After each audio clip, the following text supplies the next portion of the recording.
Oh,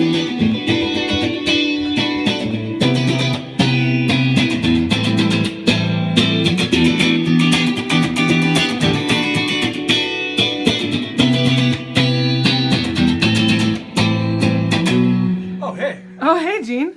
How's it going? Pretty good. So here we are with Gene from HeroJiro. He's going to give us a little bit of a rundown about his gear. Cool. So let's just start off with the guitars. So right here, I have a 1965 Closet Classic Custom Shop Stratocaster. So this is all stock. Yeah, so it's built to spec for 1965. And this is my main guitar for funky stuff, as you heard coming in. Next we have here is a Fender Select Jazzmaster. I've had the pickups upgraded to Creamery wide range pickups, so this gives me a very full sound, which I actually got mainly for playing Smashing Pumpkins riffs.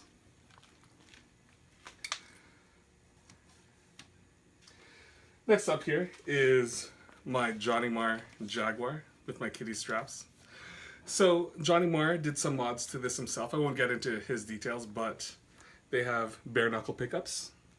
I switched out to a Mastery bridge, Mastery string tree, graphite nut, and I use these Jimmy clips to kind of control the resonance that Jaguars are known for.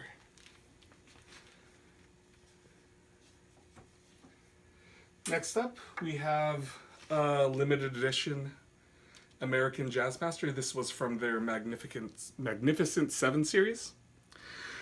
So it already came with pure vintage 65 pickups, and you'll notice that it has a Bigsby, which is very uncommon on Fenders. And I've also upgraded the bridge to Tone Pro's roller saddles.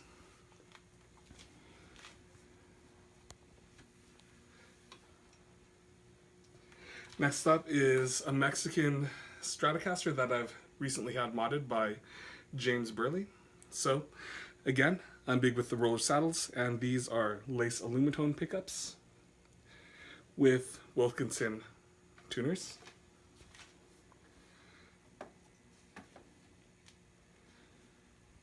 This is one of my favorite guitars, which is an American Deluxe Stratocaster, 2012 I believe, so it came with the Fender locking tuners, LSR roller nut, and I've upgraded the pickups to include 2 pure vintage 65 pickups and a Seymour Duncan Alnico 2 Pro and Graphtec saddles. Finally here, my last guitar is probably one of my favorite looking guitars, is my Fender Duosonic. And again, this was upgraded by James Burley to have the roller saddles, 2 lace alumitones, and Wilkinson tuners. Before we get into the pedals here, we'll talk amplifiers. So these days I'm using a Mesa Electrodyne, which is a great pedal platform. So I use it mainly for clean settings. And I moved up to this about a year ago, kind of moving on from my Fender Twin Reverb.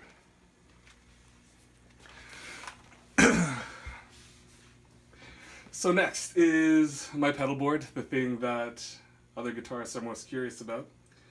So this is always changing, so I kind of have things on it that I kind of swap in and out.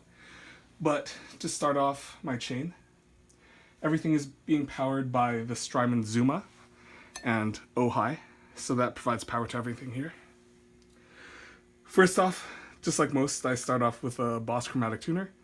This is going into Crybaby 95Q, I believe. So you don't have to press down to activate the wah, it just starts as your foot touches it. Then we have a Digitech version 4 whammy going into my JHS Pulp and Peel, which is a compressor, which goes into my modded Blues Driver. So this was modded by James Burley again, who does a lot of my guitar stuff. Going into a Heavy Empress, which is a Montreal company. And then my Darth Vader muff. So this was based on a big muff circuit, but it was made by Master Effects here in Calgary to include a mid a mid boost. That goes into my full tone 2B, which is a clean boost, but what I really like about this is that it has a limiter on it as well, and a really good buffer. That, I believe, then goes into my MXR 10-band EQ, which is very important to my sound, so this pedal makes a huge difference. Everything kind of gets clamped down by my Smart Gate. That goes into a Black Label Society chorus, followed by my MXR carbon copy. And I recently picked up this EHX Deluxe Memory Man. I saw that the guys in Radiohead used that, so I had to pick one up. And then the pedal that really changed things up is my Strymon Blue Sky, which is a reverberator. And that finally goes into my tremolo. So this is stock. From time to time, I will try to switch in a Strymon Mobius. And I have a EHX 720 looper as well.